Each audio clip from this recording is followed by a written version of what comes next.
आज के इस वीडियो में हम कुछ क्वेश्चन डिस्कस करेंगे रियल एनालिसिस के। सो फर्स्ट क्वेश्चन है the number of limit points of the set 1/m + 1/n where m and n जो है नेचुरल नंबर से बिलोंग कर रहे हैं। तो फर्स्ट ऑप्शन है 1, then 2, finitely many and last option है इनफाइनाइटली मेनी। तो इस सेट के कितने लिमिट पॉइंट्स हमें मिलेंगे? ओके, सो सेट हमारे पास है 1/m + 1/n और m और n नेचुरल नंबर से बिलोंग कर रहा है। तो हम एक बार क्या करेंगे, m की वैल्यू को फिक्स करेंगे और n की वैल्यू को वेरी कराएंगे। देन सिमिलरली n की वैल्यू को फिक्स करेंगे और m की वैल्यू को वेरी कराएंगे। अब मान लीजिए इसको स्टार्ट करने से पहले, ठीक है, अगर मैं बात करूँ, हमारे पास एक सेट ले लेते हैं। हमने एक सेट लिया 1/n का, ठीक है, और मुझे सेट का लिमिट पॉइंट निकालना है। तो हम क्या करते हैं, n टेंड्स टू इन्फिनिटी, 1/∞ = 0, मतलब 0 इसका लिमिट पॉइंट आ जाता है। इसी तरीके से अगर हम दूसरा सेट ले रहे हैं और मुझे इसका लिमिट पॉइंट निकालना है, सो 1/∞ = 0, इसका लिमिट पॉइंट आ गया 1। अगर इसी तरीके से यहाँ पे 2 रहेगा, again n tends to infinity, limit point आ गया 2। ठीक है, तो इस तरीके से लिमिट पॉइंट हम जो निकालते हैं, अब एक एक करके हम m की वैल्यू को, मान लो मैंने वेरी कराया, फर्स्ट मैंने लिख लिया m = 1, तो ये हो जाएगा हमारे पास सेट 1 + 1/n। देन m की वैल्यू को हमने पुट किया 2, so this will B 1/2 plus में 1/n।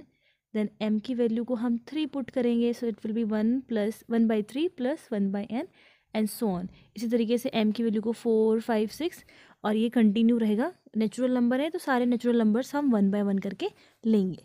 अब देखिए, जैसे ही हम इस वाले केस में n अब इन्फिनिटी के टूवर्ड्स टेंड करेगा, तो इसका लिमिट पॉइंट क्या आ गया, 1।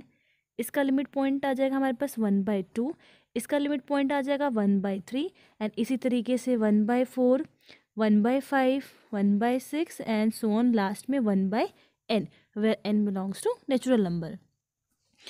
दूसरी साइड हम अगर यही केस लेते हैं, n की वैल्यू को हमने 1 पुट किया, so this will B 1 + 1/m। n = 2 put किया, सो 1/2 + 1/m।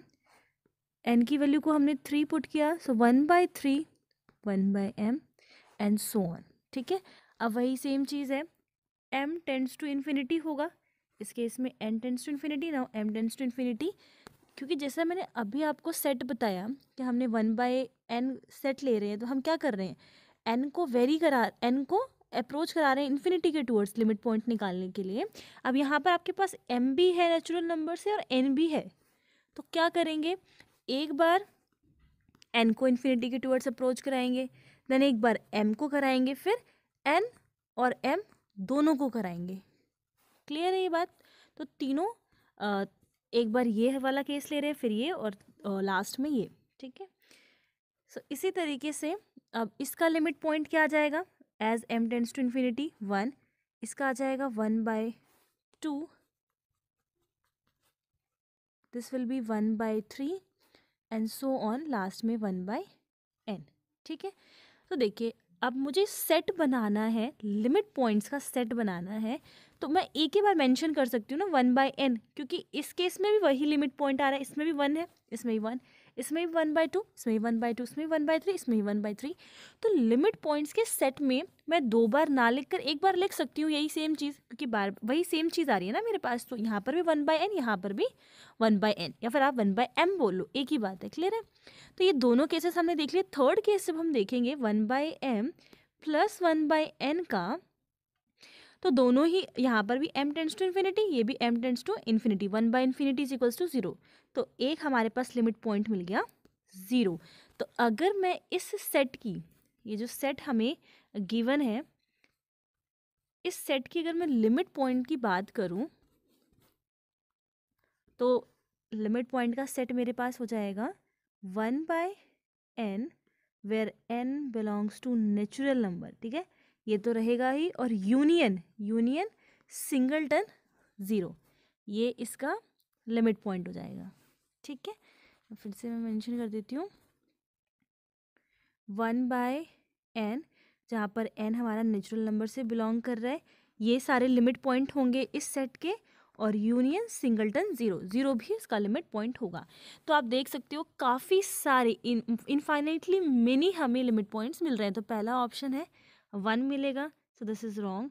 2 मिलेगा, ये भी गलत है। फाइनाइटली मेनी, ये भी गलत है, क्योंकि फाइनाइट नहीं, हमें इनफाइनाइट लिमिट पॉइंट्स इसमें मिल रहे हैं। तो डी ऑप्शन जो है वो करेक्ट हो जाएगा। नेक्स्ट क्वेश्चन है, let A B closed subset,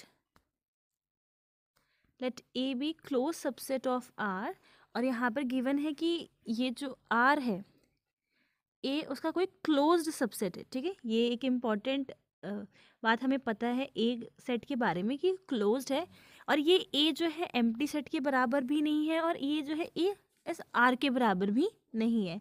then हमारे पास 4 स्टेटमेंट है। पहला स्टेटमेंट है A is the closure of the interior of A, मतलब A is the closure of interior of A. तो आप हम पीछे से स्टार्ट करते हैं। ए का इंटीरियर बोल रहा है, तो ए का हमने इंटीरियर लिख लिया। फिर उसका क्लोजर बोल रहा है, तो उसका क्लोजर लिख लिया। तो पहला स्टेटमेंट ये कहता है कि A is the closure of the interior of A, मतलब कि ए जो है वो किसके बराबर है, ए के इंटीरियर के क्लोजर के बराबर है। सेकेंड है ऑप्शन में बोलता है कि ए जो है काउंटेबल सेट होगा। Third one is a compact set होगा, और फोर्थ नॉट ओपन। ठीक है, सो पहला ऑप्शन जो है वो हम डिस्कस कर लेते हैं कि क्या ए जो है वो इक्वल है ए इंटीरियर के क्लोजर से। ठीक है, सो देखिए मैं ऐसा क्या एक क्लोज सेट लूँ। क्वेश्चन में ए के बारे में क्या दिया हुआ है कि ए कैसा है, क्लोज्ड सेट है आर का, और ए जो है वो फाई के बराबर नहीं हो सकता, एम्प्टी सेट नहीं हो सकता, और ए जो है आर के बराबर भी, रियल नंबर के बराबर भी नहीं हो सकता। तो ए मुझे ऐसा सेट लेना है जो क्लोज्ड हो आर में। सो इफ़ मैं ए को इंटीजर का सेट ले लेती हूँ, ठीक है, और उसका इंटीरियर की अगर मैं बात करूँ तो ए का इंटीरियर मतलब इंटीजर्स का जो इंटीरियर होता है वो कैसा होता है, फाई, और इसका मुझे चाहिए क्लोजर, तो फाई का क्लोजर क्या हो जाएगा, सिर्फ फाई आ गया।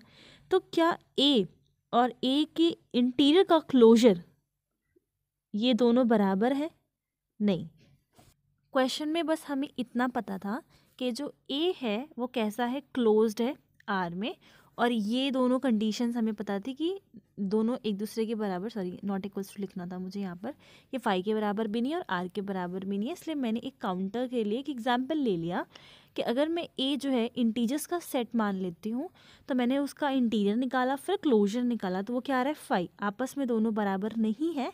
तो फर्स्ट ऑप्शन जो है वो मेरा रॉन्ग हो गया। सेकेंड है कि क्या काउंटेबल सेट होगा ए। ठीक है, तो अगेन हम कोई एग्जाम्पल लेकर देख सकते हैं। अगर मैं ये ले लूँ 0 to 1, एक इंटरवल ले लूँ, ठीक है, तो ये कैसा है, क्लोज्ड। ठीक है, आर में क्लोज है, फाई के बराबर भी नहीं है और आर के बराबर भी नहीं है। सो ये परफेक्ट एग्जाम्पल है इसका। अब आप हमें पता है कि इंटरवल 0 to 1 जो है एक अनकाउंटेबल है, क्योंकि इसमें अनकाउंटेबल जो है एलिमेंट्स हैं, तो ये सेकंड ऑप्शन भी हमारा रॉन्ग हो जाता है। ठीक है, क्योंकि ये एग्जाम्पल जो है वो अनकाउंटेबल सेट का है।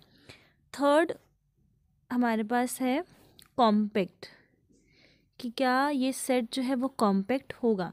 उसके लिए फिर से हमें एक ऐसा एग्जाम्पल लेना होगा। अगर मैं इंटीजर्स की ही बात करूँ, फिर से ये वाला एग्जाम्पल ले लेती हूँ इंटीजर्स में, तो जो z है वो कैसा है हमारा, क्लोज्ड है, क्योंकि इसका अगर कॉम्प्लीमेंट कैसा है, 5 विच इज़ ओपन।